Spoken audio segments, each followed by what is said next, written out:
I'm Erica Lynn, and we all know the ocean is the most demanding environment on Earth, consistently testing the reliability and durability of our equipment. When you spend as much time fishing as I do, you know that reliable gear is essential for staying on the water. This is why I went with the Abyss battery to power my trolling motor, electronics, and outboard. The guys at Abyss Battery are rattling the saltwater industry by manufacturing performance marine batteries specifically designed for sonar, outboards, trolling motors, and electronic fishing reels. They're also Bluetooth compatible, so I found checking battery statuses right on your phone while you're out on the water is a huge game changer. To learn more about why Abyss batteries are used by the pros and factory installed by premier boat builders, visit abyssbattery.com.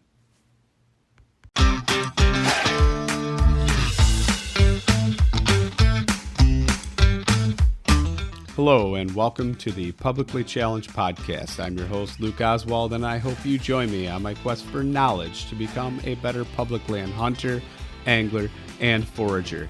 Stick with this and who knows, maybe we will learn something together.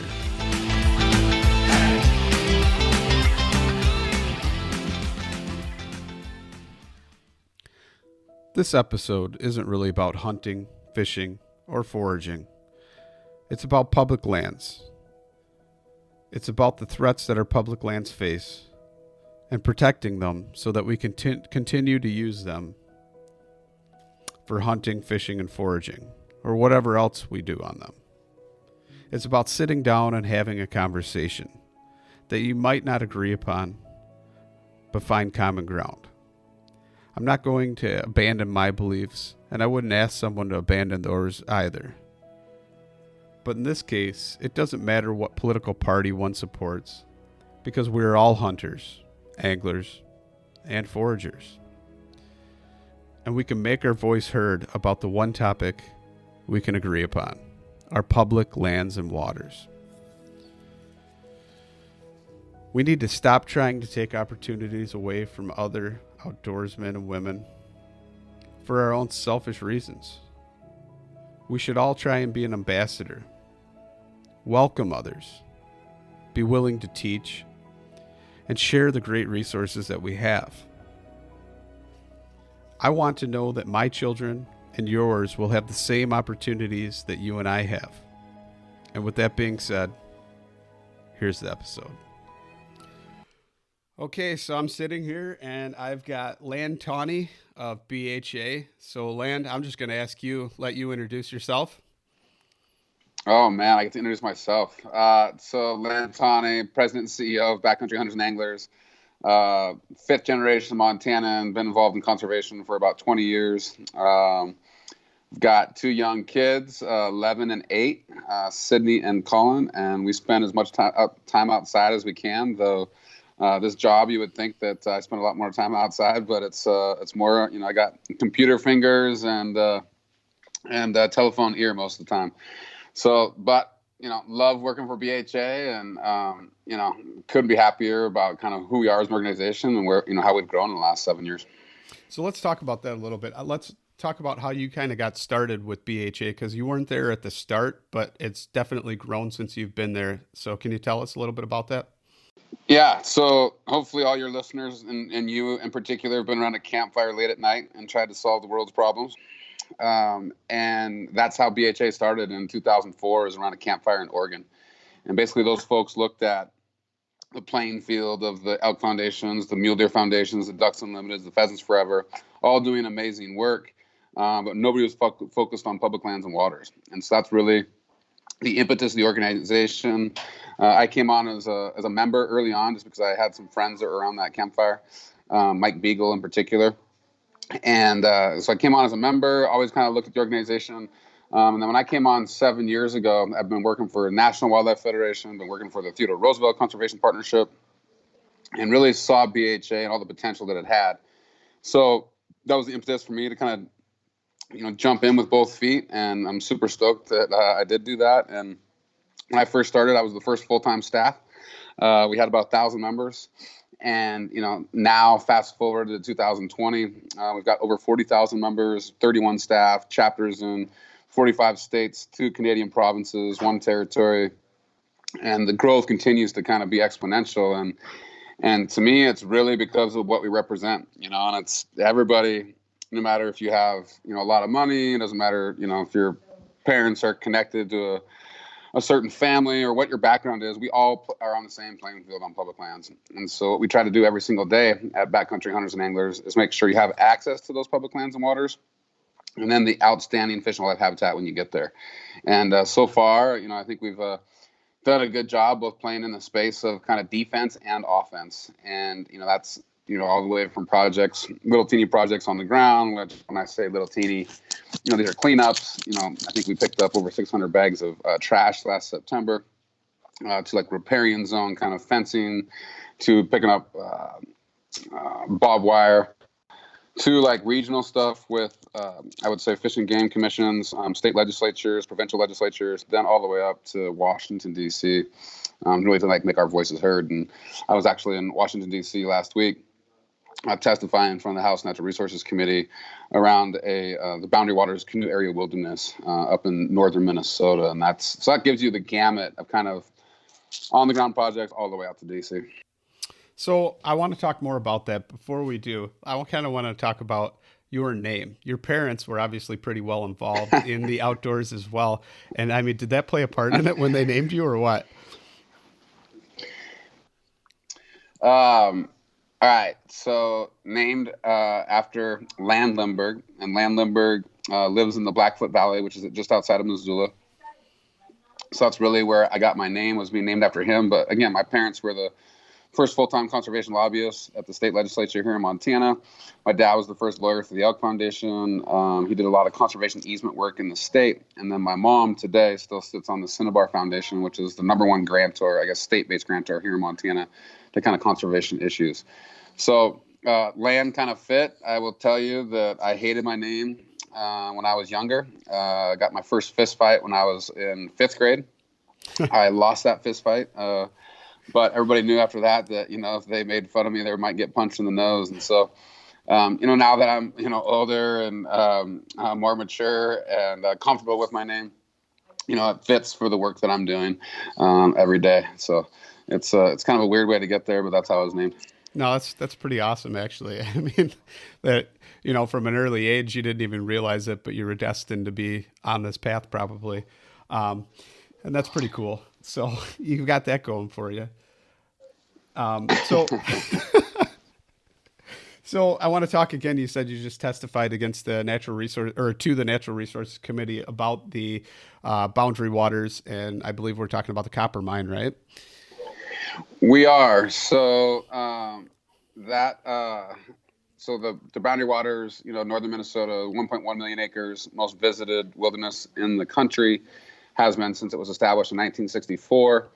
There is a copper sulfide mine that is proposed a quarter mile south of the wilderness. I've been to that site, and all that water flows north there, right, because where the ridge is. And so that water flows north into the boundary waters and then ultimately up into the Hudson Bay. And as it's in the Hudson Bay, or as it all flows north there, like one little spill is going to, defile basically this clean water and the opportunities that you have in the boundary waters. And, we're not against mining, but we're definitely against a mine here. And that's really what we testified about in Congress. And I had the good fortune to not only represent the 1,600 plus members that we have in Minnesota, but also the fish, the fowl, and the wildlife of those boundary waters that can't speak for themselves. That's true. That's one thing that, I mean, and I think I've even heard you say it, that it's not if it ever did have a spill or a leak, it's a matter of when, because there hasn't been historically any mining site that hasn't had a spill of something at some point in time. Yeah, this type of mining in particular, I think that copper sulfide mining, and I don't want to get it too much into the details, but when you bring that sulfur kind of to the surface, it combines with air and water and turns that into acid mine drainage.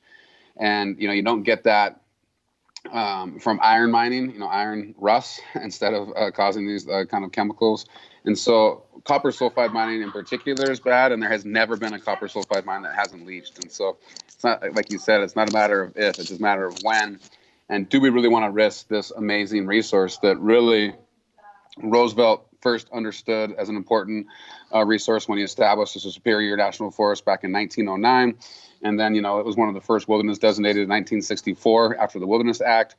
and I guess the outdoor recreation and just kind of the ethos that the Boundary Waters are. They're so much a part of the Minnesota culture, and I would hate to lose that, and not only for myself but for everybody else. Right. I think that's important. So let's talk about some more of the issues that we're currently facing as BHA members and outdoorsmen and anglers as well. There's a lot of things there, I would say. And I'll talk about probably most current and threats, and then opportunities and some wins that we've had. I think there's always ever present this idea that there's people that want to sell or transfer our public lands. And, this has been going on since Roosevelt first established the first national kind of lands, our public lands, I would say, back in the early 1900s. But there's been those that want to, take them for themselves, or that they want to defile them. And so, a couple of years ago, Mr. Chaffetz from Utah proposed a bill that was going to sell 3 million acres. The sportsman's community, the outdoor community got together and they said, hell no, and pushed back really hard on that. And you would think that, his colleagues would get the message. Well, Mr. Chaffetz is from Utah. And just this last summer, Senator Lee, who is, senator from Utah, came out and said, this is going to be a long fight, but we will dispose of these public lands. And so he is very committed to it. And so we're always going to be fighting that kind of stuff. I think that this last push against that quieted it a little bit, but, it only really takes one time to lose public lands and you never really get it back. I'll talk here in a minute about some ways to get that back. But I think that's a major one facing us. I think that clean water, back in the 1960s when rivers were on fire and Rachel Carson wrote Silent Spring, and kind of there was this environmental awakening for the entire country, which sportsmen, they're like, welcome to the party. We've been caring about the environment and conservation for, almost 100 years. But during that time, you had the Clean Air and Clean Water Act that were put into place. And the Clean Air and Clean Water Act, bipartisanly supported. It was signed into law by President Nixon.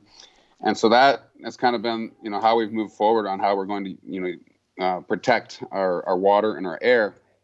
And just recently, the Trump administration had a new interpretation, I guess, of what the Clean Water Act protects, and they took away protections for 50% of our wetlands. And so when I think about those wetlands, those are the prairie popples in particular that are in eastern Montana, North Dakota, South Dakota, Minnesota, these places that are the duck factory of the world. Those are now susceptible to not only development, but also pollution, and have way less requirements on what happens with those especially temporary wetlands, which are only really wet in the spring. So that's super frustrating. It's one that we won't get back in the near term, but I think that pendulum will swing back at some point just because clean air and clean water are such universal ideals. The president came out with his budget yesterday for the fiscal year 2020. I have not looked at it in detail yet, but from folks I've talked to Washington, D.C., just on a kind of tertiary level, it's really very similar to what he's done before, which are draconian cuts to programs we care about. One is the Land and Water Conservation Fund. Last time he zeroed that out. And there's cuts to just Fish and Wildlife agencies, cuts to Forest Service, cut to the Bureau of Land Management, all these agencies that are, in charge of kind of being the stewards of our public lands and public waters. Their budgets are being cut. And this is after, decades of those budgets being cut before. And so, these are some of our most treasured landscapes. I think, they are the cornerstone of our $887 billion economy. And so, cuts to them do not make sense at all. So those are some, go ahead. Well, I was going to say, let's circle back to the whole transfer of public lands thing. It's one of those things that's kind of difficult for me because I love my public lands. I love hunting them. I've been out west, and just one trip out west was enough to solidify the fact that I know they're there. They need to be protected. They need to be reserved for all. But at the same time, it's kind of a double-edged sword, right? Because it's one of those things that the government mismanages just about everything they put their hands on. And I get that. But it's already been established. So it's kind of like they're already there. We need to figure out how to make it work and to keep it all in a balance. And I think that's pretty hard. I don't care what political party it is. whether it's, one party's cutting and the other one says they're for it, whatever. It's one of those things where it's almost like no matter what. And I think that's really cool where BHA kind of comes in, is because we need to band together and really let them know, hey, they're here. We just need to figure it out. You know what I mean? Do you get what I'm getting at there? Or? I totally do. And I think, let's not throw the baby out with the bathwater, right? Like, I think, like you said, like a lot of things that the government does, maybe we don't necessarily think are done the right way. I will say that, we utilize government programs every single day, whether that's on our public lands or it's elsewhere. And without those things, we'd be a much different country, and that we wouldn't probably be having this conversation. That said, that we can work all the time to try to improve. I talked a little bit about the funding. That's something that the president proposes his budget, but it's ultimately Congress that decides on what that funding looks like. And so, working all across the country to try to, increase funding for the programs that we care about. I think getting involved at the resource management plan level, the travel management plan level on these big swaths of public land is super important. And what I will say is that, nobody gets exactly what they want on their public lands, and that's actually a good thing. The public land managers have one of the toughest jobs in the world, is to try to figure out how they balance all different types of recreation. So that's a headache in itself. When you think about horses and mountain bikes, people on foot, motorized use, like trying to figure out on a landscape where all that can happen and most of the time be separated in time and place is a hard one. But then you think about, then you have outdoor recreation, you have grazing, you have mineral development, you have watershed protection. That's a whole nother level that they're trying to look at all the time. And so to me, they have a huge hard job. Now, is it perfect? Absolutely not. But it's not time to, I think, throw that baby out with the bathwater. It's time to double down on how we, again, increase budgets and increase engagement, I think, in that process. But this idea of selling them, we'll never get those back. There's kind of the next level is like, let's transfer them to the states. And I'm like, okay, there's some states that are doing a really good job, especially when they're managing their wildlife management areas. I hunt a lot of wildlife management areas, but the majority of state lands are set up for school trusts. And so they're set to make money and make money, period. And when that happens, Fish and Wildlife Habitat doesn't necessarily win in a scenario where you're trying to make money. At the same time, multiple states, Nevada's probably the worst case scenario, but 90% of the land that they were gifted to Nevada when they became a state, 98% of that is gone now. They only have 2% public land left. And so there's a very big track record, not just in Nevada, but all across the West in particular. If you look at the East, I spent some time in Iowa this last year, and they have 2% public land. And when they first started, they had a bunch of public land. And so, there's a long track record of states selling that land. And so it's another reason to keep it, I think, managed by the federal government and then owned by all of us. Because as soon as we start to divest that, again, I don't think we ever get it back.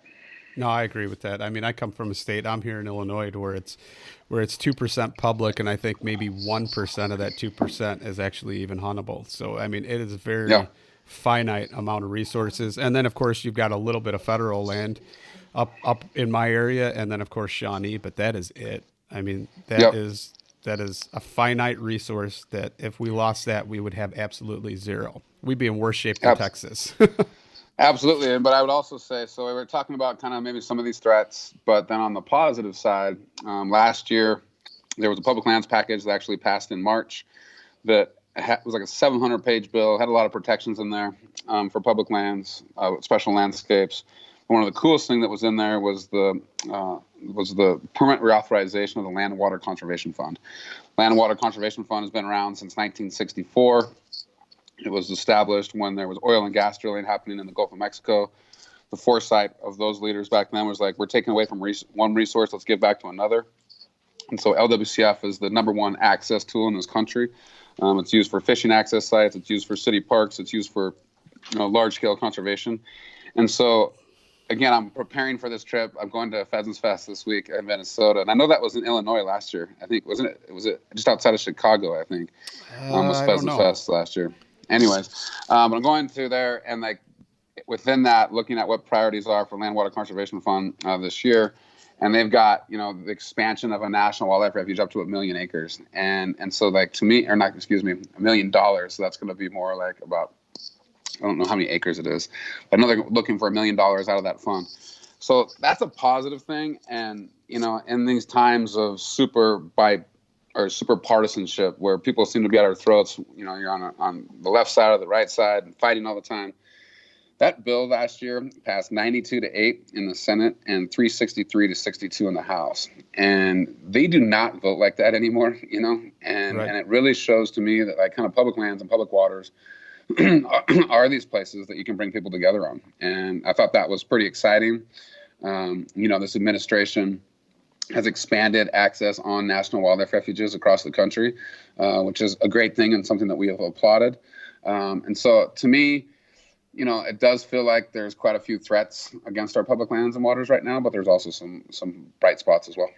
Yeah, I think that kind of speaks volumes to the fact that either A, there's enough people out there that are making their voice heard and organizations like this help, or it just goes to show you that it's kind of a universal thing to where there's enough people speaking out about their public lands that, the politicians are actually for once following what people are talking about and what they want to be done with them. And I think that's really cool.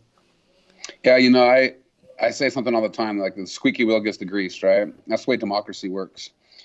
And when we got, Pittman Robertson and the duck stamp back in the 20s and 30s, when, the Land and Water Conservation Fund was first established in 1964, these clean air, clean water, or the stuff we were just talking about, modern times, like none of that happens in a vacuum, and those politicians are hearing from people all the time on all sorts of different sides of an issue.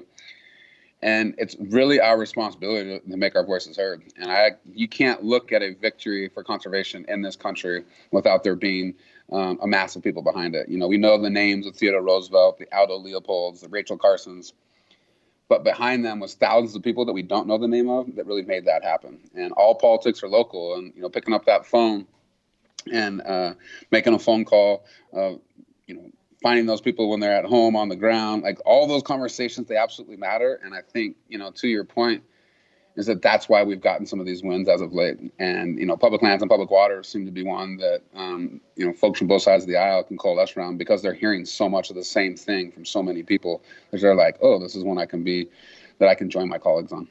Right. Yeah. So let's talk about, it's one of those things that it seems, with Pittman Robertson Act and all those kind of different funds, that it's all something that ties back into hunters and the numbers. We keep losing hunters if you look at statistics. And what is BHA or in general, what should we be doing to try and recruit the next generation and get as many people involved so we can raise funds? It's great. So I would answer that in two ways. I think there's the first piece is just hunters and anglers. I think you're exactly right. You look at those demographics and they're going down, and we've had some kind of increases in certain places, but the overall, like we're going to be less of a percentage no matter what, right? Even if our numbers stayed exactly the same as they are right now, overall percentage of the entire population of the United States, it would go down, and that's just reality. And so what we're doing at BHA, I think there's a ton of programs for young kids, whether that's from 5 to I would say high school age. And so we think those are very successful programs. There's a lot of people doing, stuff within that. And so we have really chosen to concentrate on that kind of 20 to 40 something. There's this crazy word called adult onset hunting, which I hate that term. It sounds like it's a disease or something. It's probably a good disease to have. But, it's these people that did grow up hunting and fishing, but now, there's this big foodie movement. There's a big local food movement. They're growing their own vegetables, or they're buying their own vegetables at the farmer's market. The next step is to kill your own meat.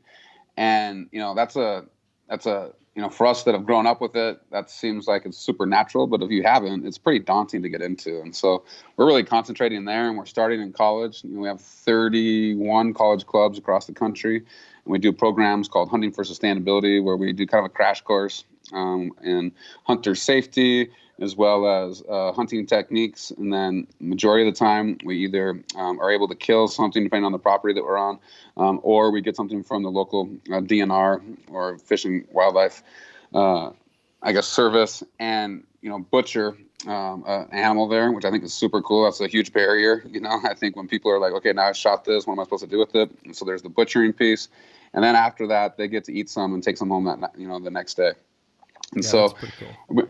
we're doing a lot of those programs, and that's just within the colleges. But that exact same idea, then our college, or excuse me, our chapters around the country are doing these programs, kind of learn to hunt programs that again don't have to be just concentrated on the college kids, but it's really focused on that kind of 20 to 40 something. And is that again, are we going to stem the tide with that? Probably not. The U.S. Fish and Wildlife Service that does their kind of hunter number survey every 6 years.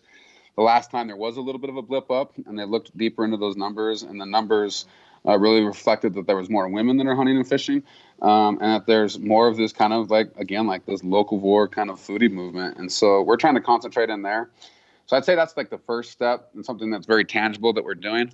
The next one is really, I think it's a couple ways, is that the funding piece is super important. And before I get into the funding, I think I'll talk about the overall passion and ethos for conservation. And, hunters, again, for those that know the story, even prior to Theodore Roosevelt, they were really the ones that kind of started this conservation ethic in this country. And, throughout the kind of all the wins, that, some of which we talked about today and others, hunters have been at kind of the base of these conservation wins. And what I fear is that conservation becomes less of a priority for Americans in general. And I think it's, the public lands and public waters are right in the middle of that. And so I think it's really important that we as hunters and anglers, are obviously recruiting people to our ranks, but also having conversations with those outside of our ranks. And so, those folks that are, mountain biking or kayaking, they share a lot of the same ethos we do. They're looking for that adventure, that challenge, kind of that solace that you can really only find out on the woods and waters. And so I think there's some common ground there. And so I think that's a huge piece of, I guess a plea for folks listening to this, but also that's what we're doing at BHA. We've been to the Outdoor Retailers Show the last 4 years running. Try to build relationships with folks there. We work with Patagonia on some issues. I was on a phone call today with folks over at New Belgium, big brewing company. And so we're really trying to look at, folks outside of our ranks. I think that's a super important role for not only BHA to play, but I would think, every hunter to play. And so just kind of finding common ground, I would say. The second piece is that funding piece. And there's all sorts of different kind of funding opportunities, but one in particular, you mentioned Pittman Robertson. For those that don't remember where that comes from, it was from 1927. We had some dirty times. The lid was kind of coming off the prairie. Hunters got together and they said, hey, we'd like to tax ourselves. Ammunition, firearm companies were like, that money should go back to conservation, and so we can perpetuate, hunting and fishing and these animals on the ground. And so that's really where Pittman Robertson comes from. Those excise taxes that are paid on ammunition and firearms go back into conservation. And really, without that money, our state fish and game agencies would not be functional at all. And so it's a huge part of the funding, and I think it's something of pride that we should all be proud of. The non-hunting fishing public, while they pay taxes and some of their money, I think it's almost $2 goes into some of the management of our public lands and public waters, they are really not paying in such a robust way that hunters and anglers are.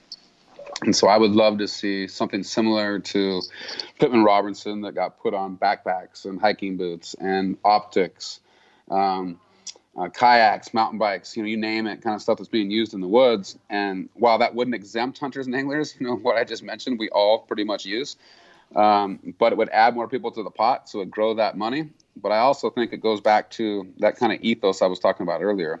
When you have a vested interest in something, when you are told that some of that money that you just spent on that $5,000 mountain bike is going into conservation, then you have more of a, I think, understanding of kind of your role in that whole thing. And so to me, that's a huge opportunity, and one that I try to talk about as much as I can is really a modern day kind of Pittman Robertson for other outdoor gear. So let's talk about that a little bit more, because I've heard different arguments about that, and I don't really have too much of an opinion on that, because I think any money that's going towards conservation is a good thing. But you hear a lot of people saying, well, that's going to take a bigger piece of our so-called pie away, because as hunters, we are the biggest contributors, therefore we get the most say in it. And if you start bringing in these kayakers and backpackers and things like that, now all of a sudden they've got a bigger seat at the table, and they're going to start dictating how the land is used more. I think it's a totally valid point, and I don't discredit it.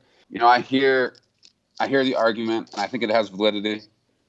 what you and I were talking about earlier, how hunting numbers are declining, which means that with those numbers declining, that there's less and less kind of funding that is out there. And again, even if we maintained our numbers and even grew a little bit, we're still percentage-wise overall going to go down in the overall population. And so I would rather have these folks come to the table now and have us build relationships than being run over by that train later. And when I say that train, there's more and more people that are getting out into our woods and on our waters. And if we do not try to partner with them, if we do not try to help engage them in the conversation about conservation, then I think we ultimately lose. And so I look at it as this like huge, train that's coming down the train tracks. And either we try to get on that train and try to, trains aren't great because they're on tracks and you can't really steer them. But, if we try to get on that, build relationships and kind of have influence on that conversation, or we get run over. And I for one, don't want to be run over. And I don't think anybody hopefully listening to this does. And so while I think I totally understand that argument, I think it's really short-sighted. I think it would happen eventually, and we'd better be on the front end of it. Yeah, no, I agree with that. Like, to compound on it a little bit, I see it as one of those things that the more active people hear about public lands, and a lot of times they're just like, oh yeah, it's there, they don't really think anything of it. But the more people, no matter what they're doing on it, they become a steward of it because they tend to appreciate it more, whether that's foraging, mushroom hunting, anything like that, hiking. They're taking in the beauty of it and they're going to respect it more. So they're going to want to either protect it or they want to keep it clean or clean it up. Absolutely. And I think that, I always try to build my friendships around and build my collaborative efforts here at BHA around the kind of the 80-20 rule, right? Like, let's agree on 80% of the stuff. And then that 20% that we probably disagree upon, at least we have that basis to have a conversation now about it, right? And so what you just mentioned of that kind of shared ethos, right? I feel like we probably would agree on 80% of the stuff.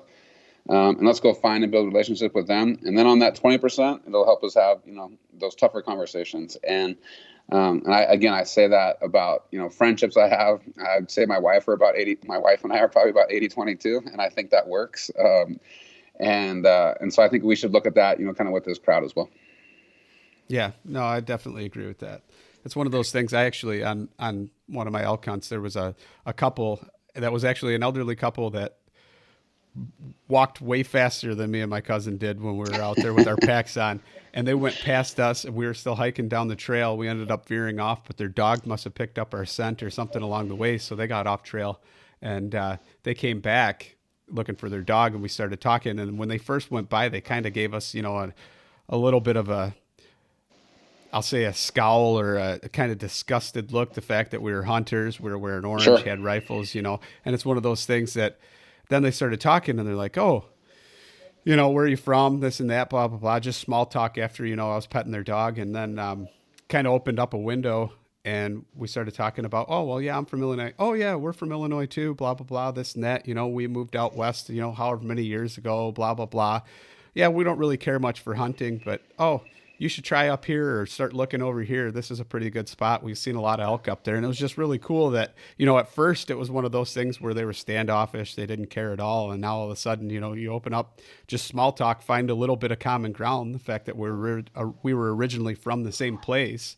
And next thing you know, they're talking to you and telling you where to go look for elk. I thought that was pretty interesting. Well, and that's a rad story. And I call that trailhead diplomacy, right? And I think that those opportunities to have conversations like that, that's a responsibility of all of us. It only takes a few bad apples to kind of upend that cart, right? And to me, those conversations that you had are super valuable, and it reminds me of one. I was out in Washington D.C. a few years back, and we were going to do some duck hunting after all our stuff was done in the city. And I brought a gun with me, and the shotgun was in a case. It wouldn't fit in the back of the car. This is back when from the airport, they're having you share, a cab with somebody. And me and this woman got put in the back of this car, and the shotgun's in between us in the case. And she is physically repulsed by it, right? And she was just against the other side. I mean, she's as far away from me as she probably can, doesn't want to make eye contact. I see that she's uncomfortable. We started having a conversation, and I asked her what she's doing in town. And she asked me, and I'm like, well, I work for the National Wildlife Federation. She's like, what? the National Wildlife Federation and you're a hunter? And I was like, oh, this is going to get better. And so we had this awesome conversation, and was she going to become a hunter after that conversation? I don't think so. But did she have a better understanding of, kind of the hunter's role in conservation? I would say yes. And so I think, whether that's your conversation on a trailhead, mine in Washington, D.C., in a cab, or anywhere in between, I think it's important that we're having those conversations. And we do it with civility and humbleness, I would say. And so that, we don't turn people off. Right. No, I agree with that. So there's one more thing I kind of want to talk about. It's the Public Lands Renewable Energy Act. And Yeah. BHA put out a thing and they, said, which I think is really awesome because they let you know about a lot of different legislation that's going on. You can click on the link, find just like a lot of other organizations do, so you can actually get in contact with your local representative. But why did BHA support that? Maybe you can kind of tune me in a little bit better on that, because I do not like the fact that no matter what it is, it's going to litter the landscape, especially when it comes to wind power. I think that is a joke in its developmental stages at this point, because it's a huge burden on the taxpayers. It's something, in my opinion, that we're getting taxed on in order to fund them and put them up. And then you're getting taxed on the fact that when you purchase the energy, it's also, you're getting charged again, and they're not actually cost effective. Great. So, important conversation. I thank you for the question. So I'd say a couple of things first. As we talk about like resource development in this country, and whether that's mining, whether that's, renewable energy, oil and gas, whatever that is, that I think it's imperative that sportsmen and women step up to the plate and make sure that those things are done in the most responsible way. So we've had a long history of working on oil and gas development, in particular, on where and when we think that should happen. Looking at corridors and trying to stay out of wildlife corridors, in particular, not interrupting those migration routes, in particular, and then trying to figure out ways to minimize the impact on the back end, which a lot of time means money to pay for restoration. And so when you look at, again, whether that's mineral development, oil and gas, or now renewable, like a lot of that is going to happen whether you and I like it or not. And so what do we try to do to minimize the impacts from that? What do we try to do to capitalize on an opportunity for restoration? I think all those things are really what went into that bill. And, we were joined by Theodore Roosevelt Conservation Partnership and Child Unlimited with that thinking, is that this is going to happen. Let's try to make it happen in the least impact to fish and wildlife. Let's try to make this the least impact to other natural resources like clean, cold water and clean air.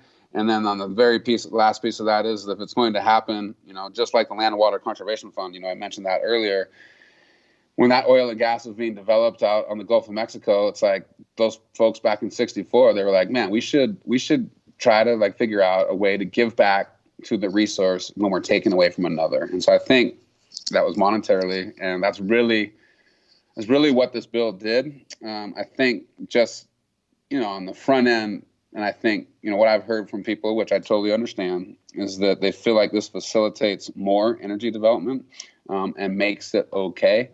Like big, huge solar installations, big, huge wind installations, they have impact on the ground no matter what. And whether that's from the immediate stuff or the infrastructure that goes along with that, in terms of wind turbines, their effects on birds, migratory birds in particular, is well documented.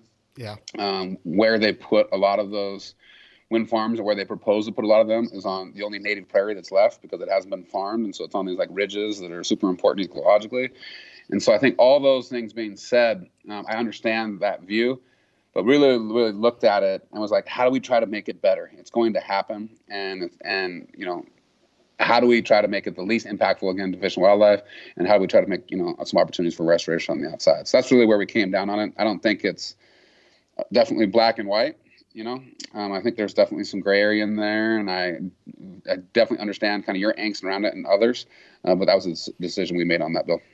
So let's talk about that bill a little bit further in detail then. I mean, is it one of the things to where I mean, is there going to be any type of input where the equipment or the resources actually go, or is it going to be pretty much as seen fit for the development of energy, renewable energy within this country? So every time you're doing a resource management plan, which usually lasts for like 15 or 20 years, there's tons of public comment and input into that piece. And so, our chapters engage on those resource management plans in particular all over the country, when those things come up. And again, they come up every 15 to 20 years.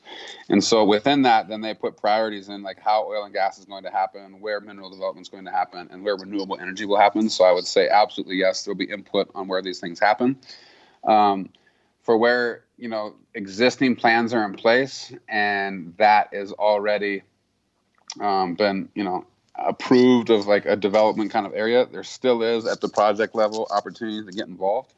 And I encourage everybody to do that. And so I would say that there's opportunities to be involved. And again, like part of the passage of trying to pass this bill is to put in even more about the need to be consulting with the Fish and Wildlife Service and the state fish and game agencies on where and when to put these things. And that's another layer on top of the federal process that's already there. Okay.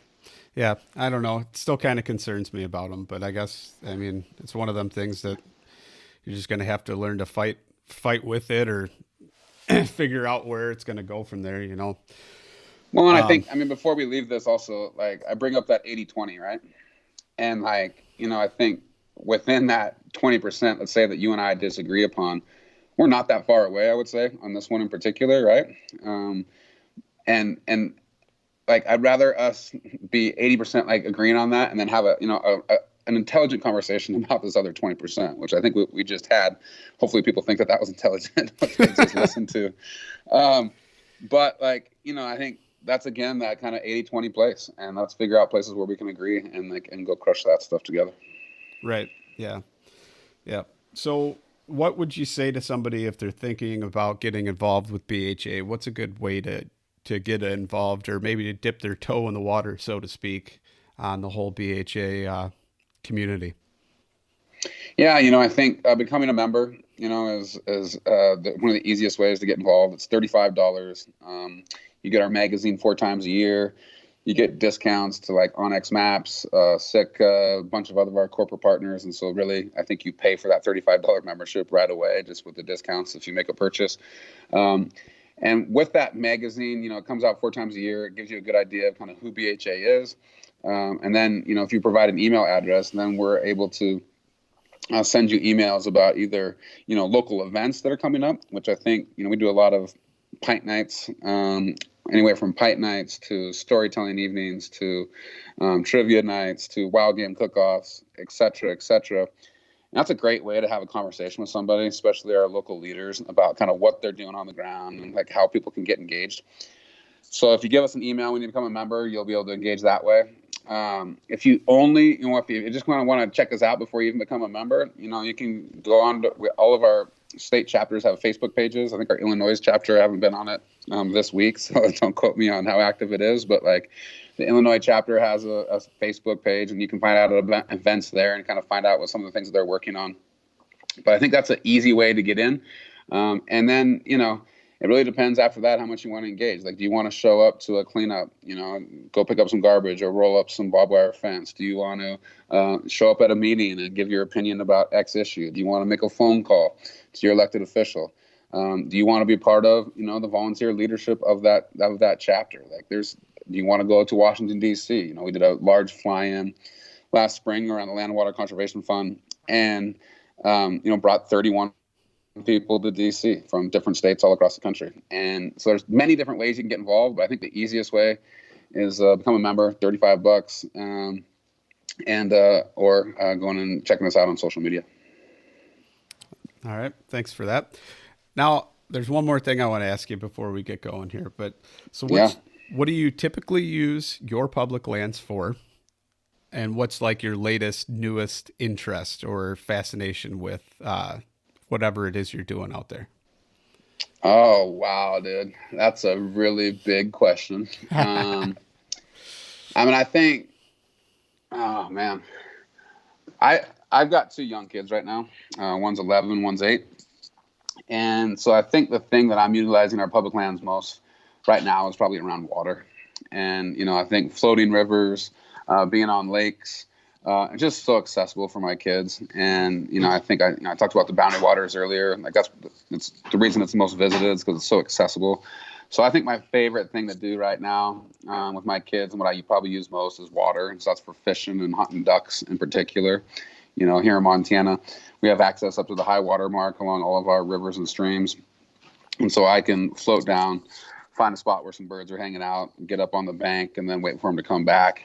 And, that's pretty darn special. And then we fish a lot. So I would say that. And then I think that's something I grew up doing, the hunting and fishing. Something that's brand new to me is I'm going to start to get into squirrel hunting, which is like the craziest thing for me to even talk about. But because I didn't grow up that way. We grew up chasing big animals like elk and deer, hunted a lot of birds, pheasants and ducks. But I shot my first squirrel in the boundary waters this last fall. Red squirrel. Wasn't the biggest squirrel in the world.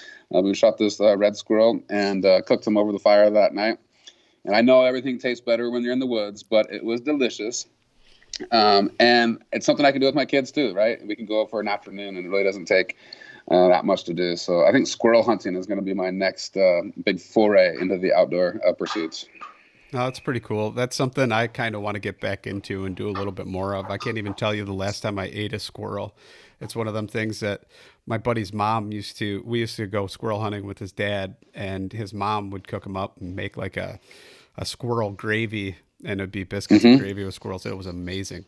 And I still kind of remember that. And it's like, however many years ago, probably 20 something years ago. And it's still one of those things that just sticks in your mind. And I kind of want to get my kids into doing something like that too. And what a better way, right? Something small, something easy. There's a ton of them out there, and you've got them everywhere on all your public lands. So why not go after them? Super universal. The only thing I would say is that, somehow they know when you're hunting them, because like I've grown up like hunting big game, right? And those squirrels are right on your shoulder and they're yakking. They're like, you're in the woods, and they're yelling at you. But they don't do that when you're hunting them. They see you coming. I don't know if it's like your demeanor, you're looking at them with, more intense predator eyes, but they run and scatter. There's no more of that chatter anymore, So it's pretty interesting, at least the dynamics, which I think I'm looking forward to exploring more. It definitely makes it tougher. But do you actually use like a squirrel call or anything like that then? No, tell me more. So if you start agitating them with a squirrel call, the next thing you know, they're going to start puffing up their tail. They're going to start twitching it, and they'll chatter back. So it's one of those things to where you really want to do that, and you start barking back, and they'll think there's another squirrel in the area. So just kind of lay up next to a tree or something, kind of like you're turkey hunting, and just start chattering, get them really, really ticked off. And next thing you know, you'll have about 4 or 5 of them present themselves. Now, is this an actual like wooden call, or is this just like you making noise with your mouth? Actually, it's a call that you actually hit. It's got it'd be like a turkey gobble type thing. Okay. If you're not doing it with the diaphragm, the thing you hold in your hand and you shake it, and it'd be like that. The best one I've ever heard, I don't know if the guy's still even in business, but it was like in Olney, Illinois or something like that. The guy made them. They were wooden calls, and it had like a little hand stamp on it. And that's the one my dad had. And it was the most realistic call I've ever heard. That's awesome. I've bought many since then, and they don't sound quite like it. Now, I do know that Hank Shaw had a buddy on that had a guy, I believe in Kentucky or Missouri, make him a custom call, and he'll still he'll make you one if you contact him and reach out to him. So, dude, I might have to get on that. Yeah, it's definitely something to look into, but it's one of those things that, yes, if you're hunting them, after about the first squirrel that you shoot, all of a sudden the rest of them go silent and they're up the tree. So yeah, it'll change the game. Yeah. Yeah. I'm looking forward to it. Thank you for that hot tip. Yeah, no problem. Yeah, it's definitely something I kind of want to get back into. My kids are still a little bit too young to be doing that, but it's one of those things I remember going out and doing. And then once I got a little bit older, my dad was a pretty big upland hunter. And it's one of those things that I don't do enough of that. It's something I kind of want to get back into, and hopefully I can here within the next few years and get my kids involved in it too. Cool. Well, good luck. How old are your kids? I've got a 4-year-old, a 2-year-old, soon to be 3-year-old, and a 7-month-old child. So quite Holy the cow. yeah. You're in the sweet, you're in the craziness. Well, I'll tell you, as from a father to a father, like the older they get, the more mobile they get and the more fun it becomes. So enjoy kind of your time with them now, but know that it gets better as well. Oh yeah, it's one of them things I tried. I mean, I bought the backpack so I can lug them around, and I'm pretty sure I'm gonna dual carry this year, and carry the youngest one on the front in like a boba type thing, and the backpack, either an osprey or a keltie on my back, with the other one, and so there's your elk hunting like training right there. I mean, like right. just be doing the double, dude. Yep. So I'll maybe even be doing the hike to hunt challenge, carrying 2 kids, and that'll be there. It is. So I love it. Yeah. I love it. Yep. All right, man. I appreciate it. Thank you for coming on and sharing what you know. And if somebody wants to get a hold of BHA or anything like that, or join one more time, where can they look? Yeah, it's just backcountryhunters.org. And that we still care about the anglers, but made it too long. But it's just backcountryhunters.org, or just find us on social media and like just put in Backcountry Hunters and Anglers, and you'll find some of our main pages, and also find a bunch of our state and provincial pages as well. All right, thank you so much for coming on. Thank you, man. Great opportunity. And as always, thank you so much for listening to the Publicly Challenged podcast. I hope you enjoyed the episode, and if you did, please subscribe on whatever platform it is you're listening to. Leave a review, thumbs up, or whatever else you can do. And you can also visit us at publiclychallenged.com, publiclychallengedpodcast.com, and you can find us on Instagram at publicly_challenged. And thanks again for listening.